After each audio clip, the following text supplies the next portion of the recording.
Um, I'm sure you're familiar with Dr. Rhonda Thomas's project, right, about Say My Name out of Clemson. She has created this project where she's encouraging everyone when they identify the names of enslaved people that they say them. And there's a that you can follow on Facebook regularly. Out of that, they post someone with a name all the time, right? Descendants or enslaved people.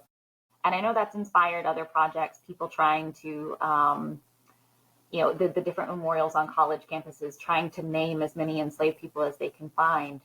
Um, because we have to remember that they were people. And I remember being at UVA and looking at theirs, and sometimes there's a name. And when there wasn't a name in the record, they still wanted to acknowledge.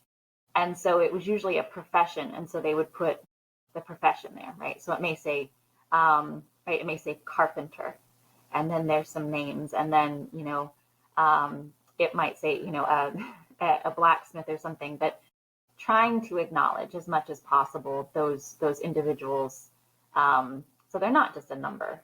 So I think there's a place for numbers, but just making sure we always try to go forest and then down to trees.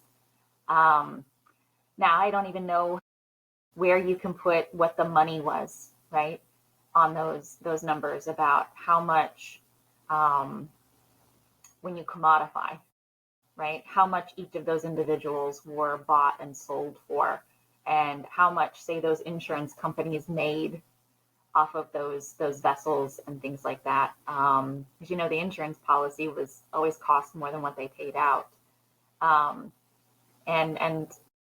how does that calculate into today? How many billions of dollars, probably trillions of dollars, came out of the trade in human beings and the enslavement of these people in the Americas? Yeah, I heard a number of 3 billion, and that is probably also conservative, That sounds as far low. as the number. Yeah.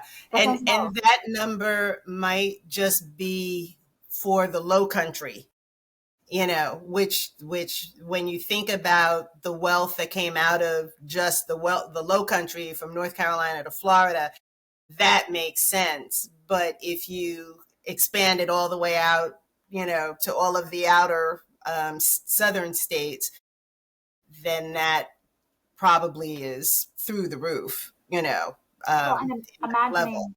imagining that they didn't just use enslaved people for labor, they mortgaged them, they hired them out, um, they used them in so many ways to make money and move them as money, as collateral for loans and things like that. I don't know how we would ever come up with that actual number, but yeah, 3 billion, maybe the low country, but overall, I mean, I don't know. I think it's something that if we heard the actual number, it would probably stop you in your tracks, but I'm sure it's a really high one. Um, Yeah. it's a really high one. So Yeah. Stop you in your tracks, devastate you.